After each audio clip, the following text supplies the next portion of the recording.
साथियों, आज से हम इंटरव्यू स्पेशल क्वेश्चन की श्रृंखला शुरू कर रहे हैं। इस श्रृंखला के अंतर्गत आज हम इंटीग्रेटेड एजुकेशन और इंक्लूसिव एजुकेशन के अंतर को जानेंगे। अब इंक्लूसिव एजुकेशन और इंटीग्रेटेड एजुकेशन से पहले कौन सा कंसेप्ट था? तो ये कंसेप्ट था स्पेशल एजुकेशन का। स्पेशल एजुकेशन के कंसेप्ट के अनुसार बालकों का शिक्षा स्पेशल स्कूल में होता था। जो भी स्पेशल चाइल्ड होते थे उन सारे बालकों का शिक्षण स्पेशल स्कूल में होता था।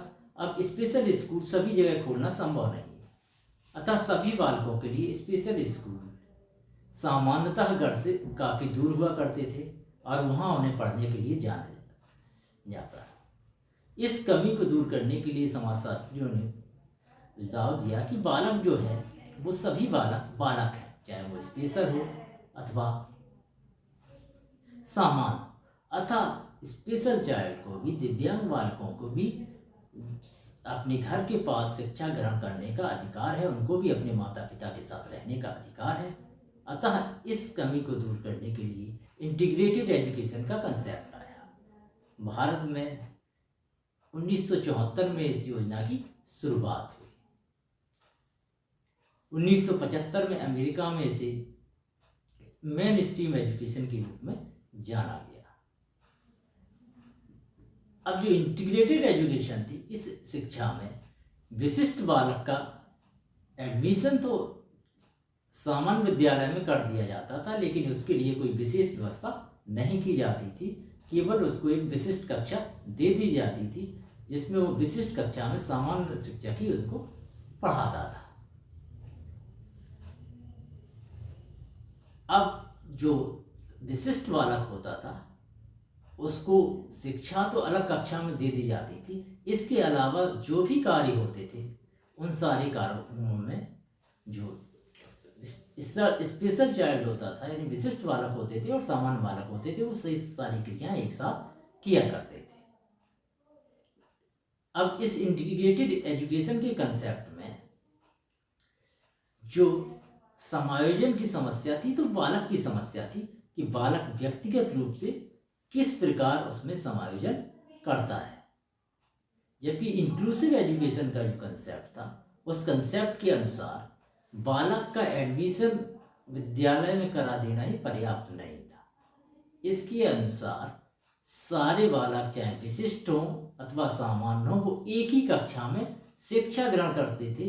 अतः विद्यालय का ये कर्तव्य था, यानी शिक्षा संस्था का ये कर्तव्य था कि वो इस प्रकार की व्यवस्था करे कि सामान्य बालक का भी नुकसान ना हो और विशिष्ट बालकों का भी नुकसान ना हो, दोनों एक साथ शिक्षण कार्य को कर सके, दोनों शिक्षा ग्रहण कर सके।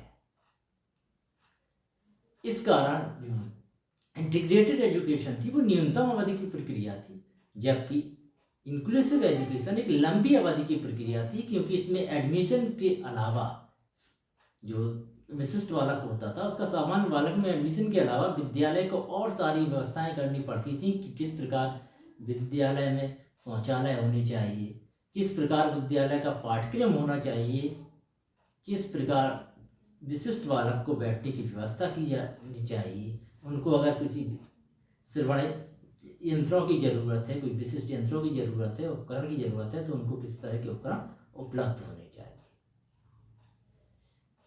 इंटीग्रेटेड एजुकेशन थी वो एक व्यक्तिगत प्रारूप पर आधारित थी, जबकि इंक्लूसिव एजुकेशन सामाजिक प्रारूप पर आधारित है। वर्तमान में सामाजिक प्रारूप पर आधारित इंक्लूसिव एजुकेशन पर ही जोर दिया जा रहा है। अब किसी को अगर इंक्लूसिव एजुकेशन और इंटीग्रेटेड एजुकेशन में कुछ समझ में ना आया हो तो वो क्वेश्चन कर सकता है। यदि आ गया है तो मेरे क्वेश्चंस का आंसर दे कि इंटीग्रेटेड एजुकेशन, इंक्लूसिव एजुकेशन और स्पेशल एजुकेशन में ये कंसेप्ट किस क्रम में आए।